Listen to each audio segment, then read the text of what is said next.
Forex trading এমন একটি বাজার যেখানে দৈনিক ট্রিলিয়ন ডলারেরও বেশি লেনদেন করা হয় এবং কি আমাদের মধ্যে অনেকেই আছি যারা ফরেক্স ট্রেডিং শিখতে যাচ্ছি এবং কি আমরা জানি না যে ফরেক্স ট্রেডিংটা আসলে কি। তো আজকের এই ভিডিওতে আমি তোমাদেরকে ফরেক্স ট্রেডিং সম্পর্কে সম্পূর্ণ ধারণা দেওয়ার চেষ্টা করব। তো তোমরা যারা ফরেক্স ট্রেডিং সম্পর্কে জানো তারা চাইলে ভিডিওটি স্কিপ করতে পারো। আমরা যদি চ্যাটজিপিটিতে ফরেক্স ট্রেডিং কি এই সম্পর্কে জানার চেষ্টা করি তাহলে আমাদেরকে চ্যাটজিপিটি কি বলে চলো দেখি। ফরেক্স ট্রেডিং বা ফরেন এক্সচেঞ্জ ট্রেডিং হলো আন্তর্জাতিক মুদ্রার বাজারের মুদ্রা কেনাবেচার একটি প্রক্রিয়া। অর্থাৎ এক কথায় বলতে গেলে ফরেক্স ট্রেডিং হচ্ছে এমন একটি বাজার যেখানে বিশ্বের সব ধরনের মুদ্রার লেনদেন করা হয়। যেমন আমরা উদাহরণ হিসাবে দেখতে পারি যে ইউরোর সাথে ইউএসডি লেনদেন করা হয়। এখন তোমাদের সবার মাথার মধ্যে একটি প্রশ্ন আসতে পারে যে ইউরোর সাথে ইউএসডির লেনদেন হয় কিভাবে, অর্থাৎ ইউরোর সাথে ইউএসডির বেচা কিনা হয় কিভাবে। আমরা যদি এই সম্পর্কে জানতে চাই যে দৈনিক ইউরোর সাথে ইউএসডির কিরকম লেনদেন হয় তাহলে আমাদেরকে গুগলে গিয়ে ট্রেডিং ভিউ ওপেন করতে হবে।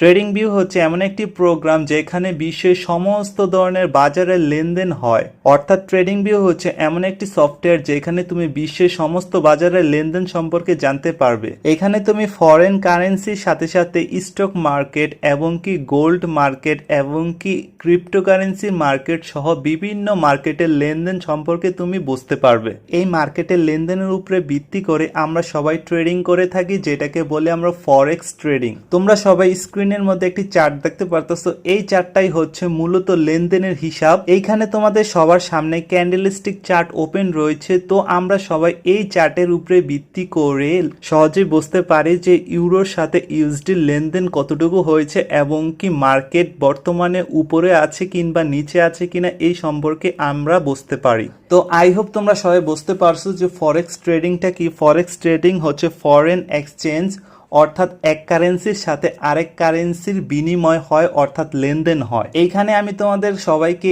ইউরোর সাথে ইউএসডির লেনদেনের এক্সাম্পল দেখিয়েছি। এখানে আরো বিভিন্ন কারেন্সির সাথে লেনদেন হয় এবং কি আমরা যেটা ফরেক্স ট্রেডিং করি সেখানে আমরা ট্রেডিং করার জন্য একটি ব্রোকার ব্যবহার করি। সেই ব্রোকারের আন্ডারে আমরা ট্রেডিং করে থাকি এবং কি ফরেক্স ট্রেডিং করার সময় একজন forex trader pip, leverage, margin, spread, lot size সহ ইত্যাদি আরো বিভিন্ন ধরনের জিনিসপত্র ব্যবহার করে থাকে। তো বন্ধুরা, তোমরা যারা ফরেক্স ট্রেডিং শিখতে চাও তোমরা অবশ্যই এই চ্যানেলটাকে সাবস্ক্রাইব করে রাখো। এই চ্যানেল তোমাদেরকে ফরেক্স ট্রেডিং সম্পর্কে এভরিথিং নলেজ দেওয়া হবে এবং কি স্টেপ বাই স্টেপ হিসাবে তোমাদেরকে pip, leverage, margin, spread, lot size এগুলা কি এই সম্পর্কেও তোমাদেরকে ধারণা দেওয়া হবে। তার সাথে রয়েছে একটি দারুণ সুখবর, তোমরা যারা ফরেক্স ট্রেডিং শিখতে চাচ্ছ তোমরা এই চ্যানেলটি সাবস্ক্রাইব করে রাখো। তোমাদেরকে ফরেক্স ট্রেডিং সম্পর্কে এভরিথিং রুলস, রেগুলেশন এবং কি ধারণা দেওয়া হবে। আই হোপ আজকের এই ভিডিওটি খুবই ইনফরমেটিভ ছিল। তো তোমরা যারা আমাদের চ্যানেলে নতুন হয়ে আছো তারা অবশ্যই একটি সাবস্ক্রাইব করো, আর হচ্ছে ভিডিওটি ভালো লাগলে একটি লাইক করো, আর হচ্ছে তোমাদের বন্ধু বান্ধবের মধ্যে যারা ফরেক্স ট্রেডিং সম্পর্কে জানতে চায় তাদের কাছে এই ভিডিওটি শেয়ার করে দিতে পারো।